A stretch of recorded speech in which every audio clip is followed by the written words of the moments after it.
எதிரிகளை நாம எப்படி நாம் எதிர்கொள்ள வேண்டும் என்று சொல்லும்போது, ஒன்றிய அரசாங்கத்தால் நம்ம மீது கஷ்டப்பட்டு பாய்ச்சப்பட்ட ஒரு வேல் இருக்கு. இங்க அதிகாரமே இல்லாத ஒரு வேல் இருக்கு. அந்த வேலுக்கு கூறும் இல்ல.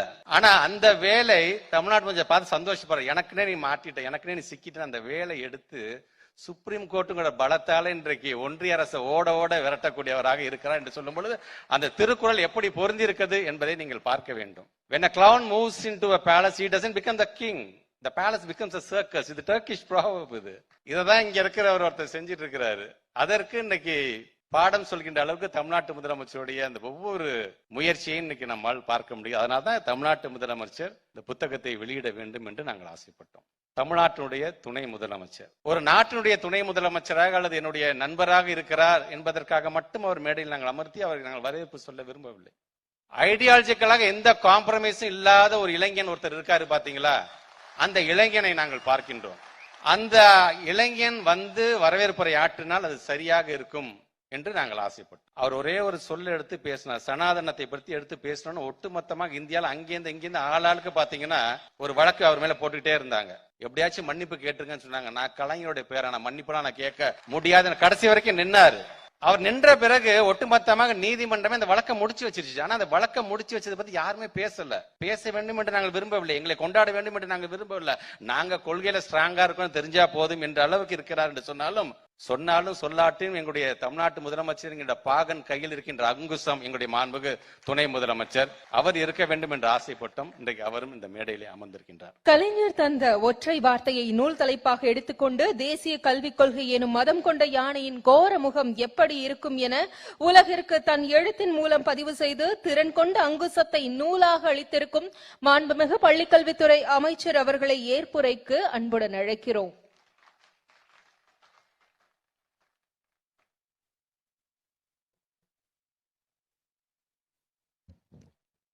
அனைவருக்கும் என்னுடைய மாலை வணக்கத்தை தெரிவித்து, திருக்குறள் கைவேல் களிற்றோடு போக்கி வருபவன் மெய்வேல் பரியா நகும் என்கின்ற வள்ளுவனுடைய வாக்கிற்கு நமது நெஞ்சமெல்லாம் நிறைந்திருக்கின்ற முத்தமிழறிஞர் கலைஞர்களுடைய விளக்க உரை என்பது, கையில் இருந்த வேலினை யானையின் மீது வீசிவிட்டதால் களத்தில் போரினை தொடர வேறு வேல் தேடுகிறார் வீரன், தன் மார்பின் மீதே ஒரு வேல் பாய்ந்திருப்பது கண்டு மகிழ்ந்து அதனை பறித்து பகையை எரித்து இடுகின்றான் என்கின்ற அந்த விளக்க உரையோடு மேடையிலே அமர்ந்திருக்கின்ற நான் வாழ்வதற்கு என்னுடைய தந்தைக்கு நான் கடன்பட்டிருக்கிறேன் என்று சொன்னால், நான் நன்றாக வாழ்வதற்கு என்னுடைய ஆசிரியருக்கு நான் கடன்பட்டிருக்கின்றேன். என்னுடைய அரசியல் ஆசிரியர் மாண்புமிகு தமிழ்நாட்டு முதலமைச்சர் அவர்களுக்கும், என்னை ஆளாக்கி இருக்கின்ற என்னுடைய ஆசிரியர் பெருமக்கள், என்னுடைய பேராசிரியர்களுக்கும் முதல்ல என்னுடைய வணக்கங்களை நான் தெரிவித்துக் கொள்கின்றேன். இந்த நல்ல நிகழ்வில் இந்த மேடையில் அமர்ந்திருக்கின்ற ஒவ்வொருவருக்கும் ஒரு காரணம், ஏன் இவர்களை வைத்து இந்த நிகழ்ச்சியை நான் நடத்துகின்றேன் என்பதற்கு ஒரு காரணம். குறிப்பாக இந்த புத்தகத்தை இந்த நாளில் நாம் வெளியிடுகிறோம் என்று சொல்லும்போது, இந்த நாள் என்பது இது எனக்கான பெருமையான ஒரு நாளாக மட்டுமல்ல, நான் சார்ந்திருக்கின்ற இயக்கத்தினுடைய மிகவும் ஒரு முக்கியமான நாளாக இந்த நாளை நான் பார்க்கின்றேன். அதற்கு காரணம் 1956 திராவிட முன்னேற்ற கழகம் தேர்தல் களத்தில் போட்டியிடலாமா வேண்டாமா என்பதற்காக பேரறிஞர் அண்ணா அவர்களால் திராவிட நாடு இதழிலே அன்பில் அழைக்கிறார் என்கின்ற ஒரு மிகப்பெரிய கட்டுரை, அந்த கட்டுரையின் மூலமாக உடன்பிறப்புகளாம் அழைக்கப்பட்டார்கள் என்று சொல்லும் பொழுது, இதே மே 17 தான் அந்த மாநாடும் நடைபெற்றது என்கின்ற ஒரு வரலாற்று சிறப்புமிக்க நாளாகவும் இந்த நாள் அமைந்திருக்கின்றதை எண்ணி நான் உள்ளபடியே நான் மகிழ்கின்றேன்.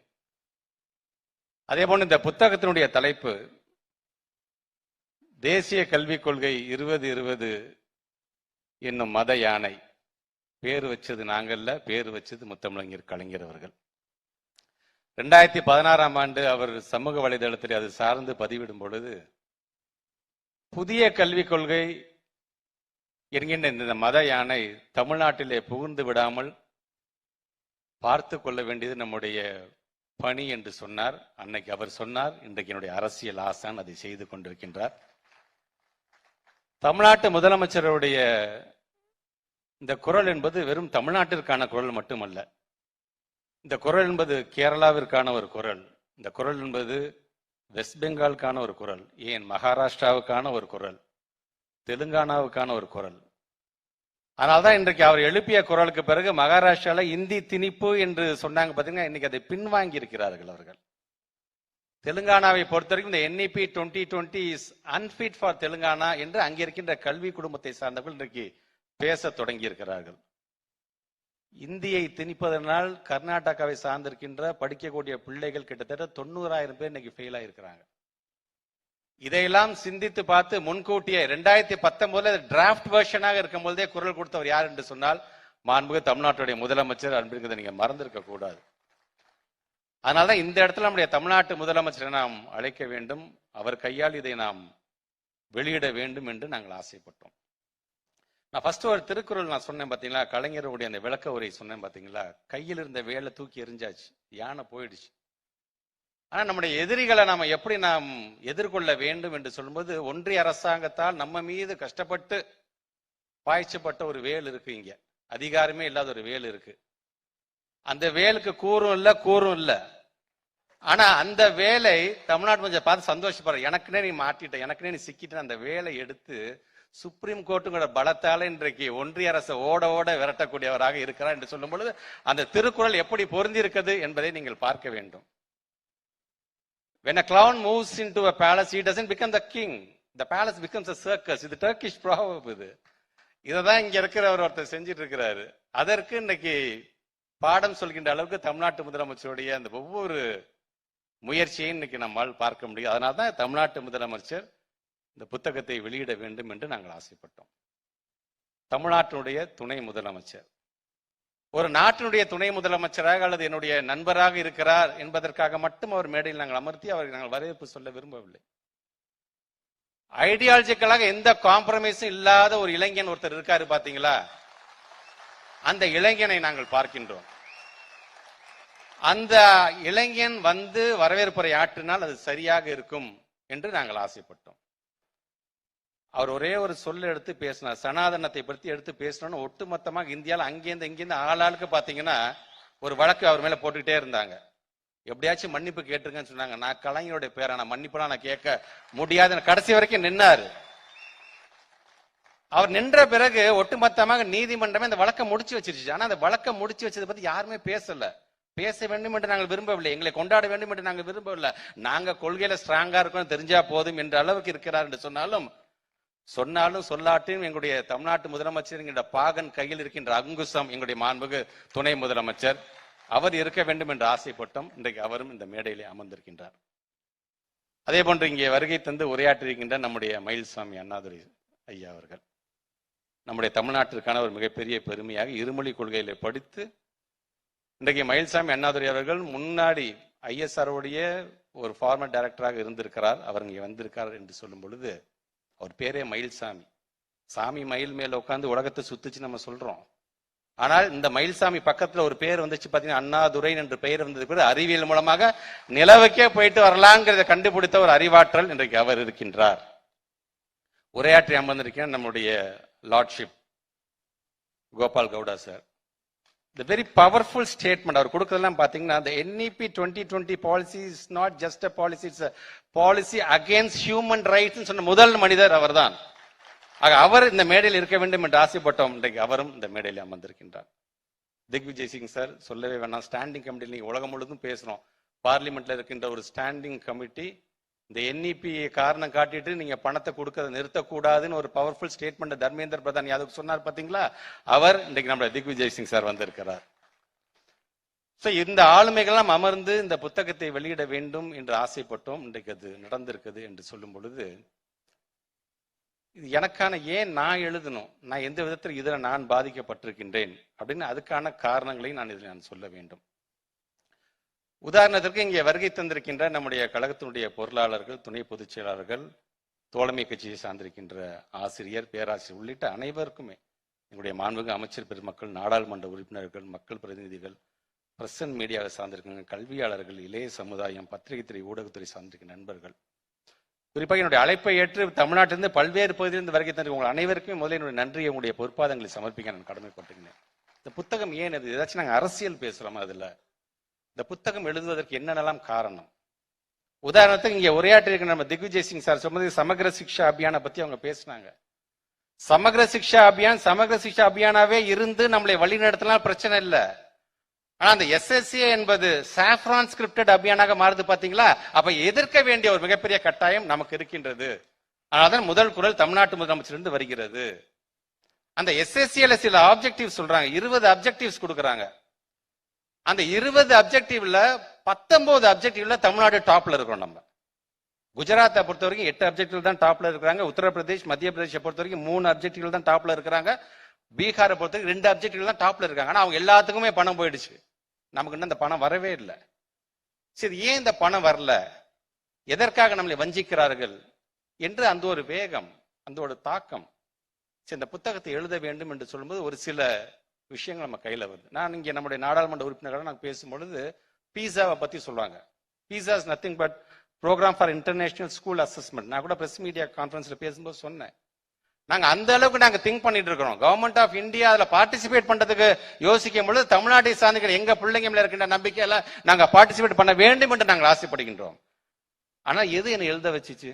பட்டதாரியா வந்துட்டா நீ பக்கோடா விற்கலான்னு சொல்றாங்களே, அவ்வளவு பெரிய நாடாளுமன்றத்தில் நின்றுகிட்டு பக்கோடா வெர்சஸ் பீஸா மாதிரி இன்னைக்கு ஆயிடுச்சு. இன்னைக்கு NEP 2020 நீங்க சொல்றது நாங்க சொல்ற மதையான இங்க மாதிரி. ஆக பிள்ளைங்கள் ஒரு காலத்துல பக்கோடா வித்த அந்த ஜெனரேஷன் இருக்கின்ற பிள்ளைகள் பட்டதாரியாக வேண்டும் என்று ஆசைப்படுகிறார் தமிழ்நாட்டுடைய முதலமைச்சர் அவர்கள். ஆனா நீங்க என்ன பண்றீங்க? ஏன் பட்டதாரிகள் பக்கோடா வித்தா என்ன என்று நாங்கள் எல்லாம் நம்பக்கூடிய மிகப்பெரிய நாடாளுமன்றத்தில் ஒரு முக்கிய அமைச்சர் நின்று பேசக்கூடிய அளவுக்கு இருக்கின்றது. நல்லா தெரிஞ்சுக்கோங்க, வேர்ல்டு எக்கனாமிக் ஃபாரமை பொறுத்த வரைக்கும் இன்னைக்கு பல்வேறு ஃபைண்டிங்ஸ் இருக்குது. மிக விரைவாக 80 மில்லியன் ஜாப்ஸ் மூடப்படும், டிசப்பியர் ஆகிவிடும். 90 மில்லியன் ஜாப்ஸ் புதிதாக உருவாக்கப்படும். அப்படி உருவாக்கப்படும் போது இப்ப இருக்கிற எஜுகேஷன் அதுக்கு ஆப்டா இருக்காது. எஜுகேஷன் அப்டேட் பண்ணிக்கிட்டே இருக்க வேண்டும் என்று அது சொல்லுகிறது. பட்டதாரியாக இருக்கக்கூடியவர்கள் 40% பேர் 40% தான் ஸ்கில்லே இருக்கு. அவன் வேலைக்கு சேரும் பொழுது அந்த 40% 100% ஆக்க வேண்டும் என்று தமிழ்நாட்டு முதலமைச்சர் எதற்காக பல்வேறு திட்டத்தை கொண்டு வந்துட்டு இருக்கிறாரு. ஆக இதை 40% 100% ஆக்கிடுறதுக்கு அந்த பணியை நாங்க செய்வோமா? அல்லது மதத்தின் பெயரால் உங்களுடைய கோட்பாடுகளை உள்ளே நுழைக்க பார்க்கிறது, அல்லது மொழியின் பெயரால் அரசியல் செய்ய பார்க்க உங்களுக்கு நாங்க கவுண்டர் கொடுத்து எங்களுடைய எனர்ஜியை அங்க நாங்க வேஸ்ட் பண்ணணுமா? நாங்க ஆக இதையெல்லாம் உணர்ந்த காரணத்தினால்தான் இது போன்ற ஒரு புத்தகத்தை எழுதி நம்முடைய மக்களிடம் எடுத்து சொல்ல வேண்டும். இப்ப NEP நீங்க பத்தி நீங்க என்ன பேச சொன்னீங்கன்னா அதுல இருக்க 8.5A என்ன சொல்லுகிறது, 4.3 என்ன சொல்லுகிறது, 4.32 என்ன சொல்லுகிறது, 4.17 என்ன சொல்லுகிறது, 4.18 என்ன சொல்லி என்னால முழுமையாக சொல்ல முடியும். கிட்டத்தட்ட 39 செக்ஷன்ஸ் நமக்கு தேவையில்லாத செக்ஷன்ஸ் உள்ள நுழைச்சிருக்கிறாங்க. அதனாலதான் இங்க அவங்க பேசும் பொழுதெல்லாம் சொன்னது போல அதுல இருக்கின்ற அமைப்புகள்லாம் யார் யாரெல்லாம் உள்ள நுழைஞ்சு அதுல இந்த வேலையை செஞ்சிருக்காங்க, NEP 2020 நீங்க எழுதியிருக்காங்க, தயவுசெய்து நீங்க பார்க்க வேண்டும். நம்முடைய ஆசிரியர் வந்திருக்காரு, விடுதலையில எப்ப பார்த்தாலும் 51AH சொல்லி சயின்டிபிக் டெம்பர் எல்லாத்துக்கும் வர வேண்டும் என்று கான்ஸ்டிடியூஷன் சொல்லுதுன்னு சொல்றாங்கல்ல. ஒவ்வொரு குடிமகனும் அறிவியல் சார்ந்த குடிமகனாக மாற வேண்டும் என்று சொல்றாங்க இல்லையா?